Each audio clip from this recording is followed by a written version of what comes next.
இந்த திருக்கோவில் அக்னிக்குரிய கோவில். அக்னிக்குரிய நாள் செவ்வாய்க்கிழமை. இந்த கோவிலில் செவ்வாய்க்கிழமை அன்று சிறப்பு பூஜைகள் நடக்கும். அன்றும் கிரிவலம் வரலாம். ஞாயிறு சிவ பதவிகள் கிடைக்கும். திங்கள் இந்திர பதவி கிடைக்கும். செவ்வாய் கடன் வறுமை நீங்கும். அம்மனின் 51 சக்தி பீடங்களில் இது அருணை சக்தி பீடமாகும். முருகப்பெருமானுக்கு 6 படை வீடு இருப்பது அனைவருக்கும் தெரியும். இதேபோல் விநாயகருக்கும் 6 படை வீடு இருக்கிறது.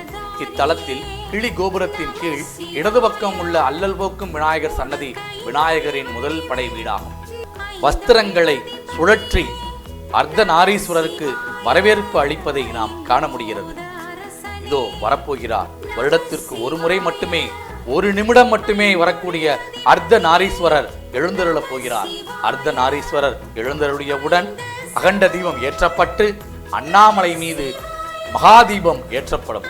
தீபம் விளக்கேற்றும் எண்ணெய் வழங்கிக் கொண்டிருக்கின்ற திருவண்ணாமலை அருணாச்சலேஸ்வரர் திருக்கோவில் திருக்கார்த்திகை மகாதீப திருவிழா நிகழ்ச்சியினை STV பக்தி சேனல் வாயிலாக நாம் நேரலையில் தரிசனம் செய்து கொண்டிருக்கின்றோம்.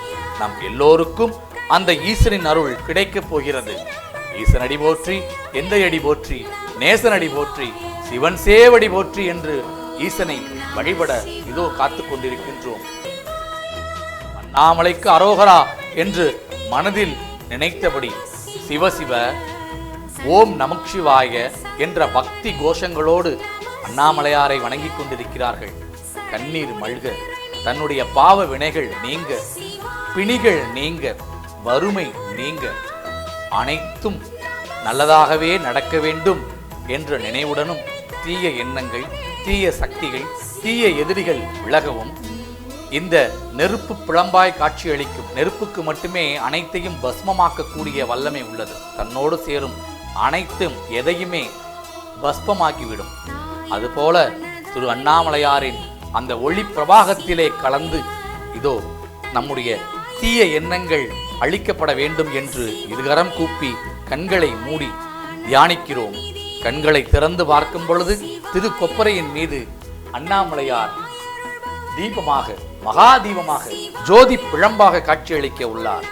இந்த கொப்பரையில் நெய்கள் 4500 கிலோ நெய்கள் நிரப்பப்பட்டு, திரிகள் வைக்கப்பட்டு, வஸ்திரங்கள் சாற்றப்பட்டு, கற்பூரங்கள் அடுக்கி வைக்கப்பட்டுள்ளன. அர்த்தநாரீஸ்வரர், உமையொருபாகன், உண்ணாமலை அம்மன், அம்மனுக்கு இழப்பாக அளித்த ஈஸ்வரன் இதோ எழுந்தருளுகிறார். வந்துவிட்டார் அர்த்தநாரீஸ்வரர். ஆராவாரமாக, ஒய்யாரமாக, ஓங்காரமாக இதோ வந்து கொண்டிருக்கின்றார்.